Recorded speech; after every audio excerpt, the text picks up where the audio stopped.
जय जय श्री सीताराम। राम कथा के रसिकजन, आइए गोस्वामी तुलसीदास जी लिख रहे हैं, भगवान भोलेनाथ माता पार्वती को कथा सुना रहे हैं। कह रहे हैं उनके बारे में जिनको प्रभु की कथा महिमा का कुछ भी आभास नहीं, जो हरि की कथा नहीं सुनते, और मानव शरीर के बारे में बता रहे हैं कि उनके कुछ शरीर के अंग कैसे हैं, किस विषय में। ध्यान से श्रवण करें और पढ़ें। जिन हरि कथा सुनी नहीं काना, श्रवण रंध्र अहि भवन समाना।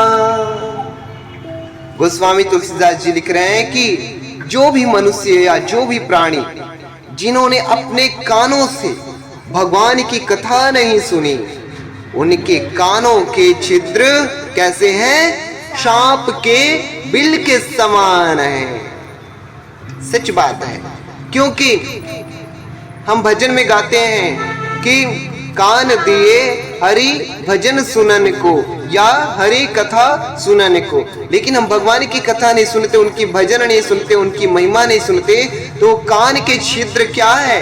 सांप के बिल के ही समान है, जिसमें हम अनगिनत संसार के बातों को, अनर्गल बातों को सुनते रहते हैं। अब आंख के बारे में क्या बता रहे हैं? नयन निसंत दरस नहीं देखा, लोचन मोर पंख कर लेखा, ते सिर कटु तुम्बरी समतूला, जेन नमत हरि गुर पद मूला। नयन के बारे में कह रहे हैं कि जिन्होंने अपने नेत्रों से संतों के दर्शन नहीं किए, अर्थात जिस भी प्राणी का, जिस भी मनुष्य का जो नेत्र है, उन्होंने कभी यदि संतों के दर्शन नहीं किए तो उनके नेत्र कैसे हैं? उनके वे नेत्र मोर के पंखों पर दिखने वाली नकली आंखों की गिनती में है। सच बात है। यदि हम इतने बड़े भाग्यवान होकर के, क्योंकि मनुष्य शरीर को बड़ी भाग्यवान कहा है गोस्वामी जी ने, तो उस मनुष्य शरीर को पा करके यदि हमारे नेत्रों ने कभी संतों के दर्शन नहीं किए, तो जिस प्रकार से मोर के पंखों में बिंदी बिंदी दिखने वाली जो है नकली आंख चमकीली दिखती है, पंखों पर दिखती है, उन्हीं नकली आंखों की गिनती में हमारी आंख है। और कह रहे कि वे सिर कड़वी तुम्बी के समान है।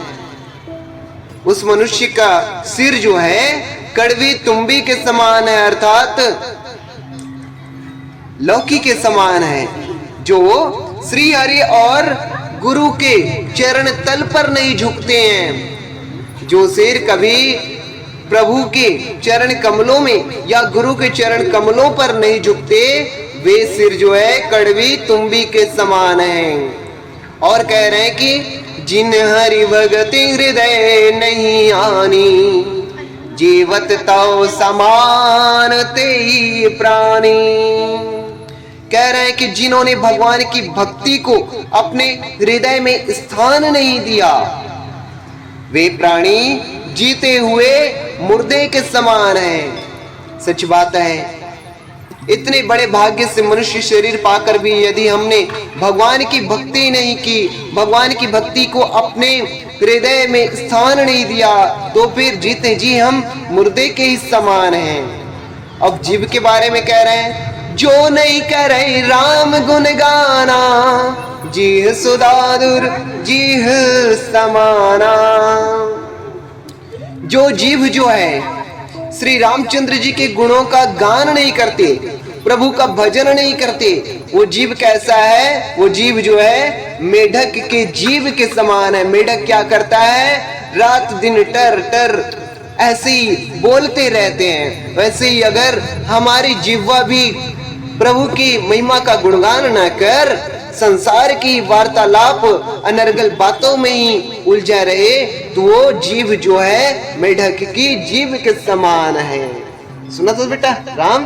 हाँ।